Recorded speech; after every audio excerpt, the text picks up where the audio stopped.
Sindh building control authority ने कराची के इलाके अल्लाहवाला टाउन में वाक़े 2 मंजिला रिहायशी इमारत मखदूश करार देकर खाली कराने की हिदायत कर दी है।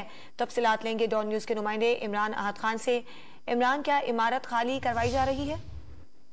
देखिए, बिल्कुल इमारत खाली करवाने के लिए फौरी तौर पे एक्शन लेने की हिदायत की डीजी एसबीसी ने। कोरंगी अल्लाहवाला टाउन है जहां 2 मंजिला रहायशी इमारत है जो मखदूश करार दे दी गई है, जबकि इमारत को खाली कराने के लिए सिंध बिल्डिंग कंट्रोल अथॉरिटी की जो टीम है वो यहाँ पर पहुंची हुई है। इमारत के मकीनों से खाली करवाने के लिए हिदायत की जा रही है। फौरी तौर पे वो खाली कराना, मकीनों का सामान जो है वो फौरी तौर पे बाहर निकाला जाए, क्योंकि किसी वक्त भी ये कोई भी बड़ा वाकया या सानिया हो सकता है।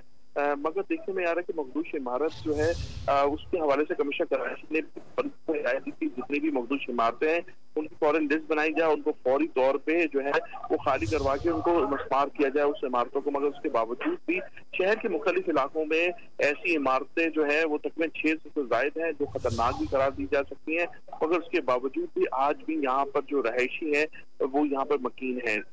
मगर खास तौर पर अगर हम बात की जाए इस बिल्डिंग की, कोरंगी की, तो यहाँ पर कमिश्नर भी मौजूद है, सिंध बिल्डिंग कंट्रोल की टीम भी मौजूद है, जिनकी कोशिश है किसी भी तरह लोगों को बाहर निकाला जाए और उसके बाद इस बिल्डिंग को जो है फौरी तौर पर मस्मार कर दिया जाए। जी, बहुत शुक्रिया इमरान आपका।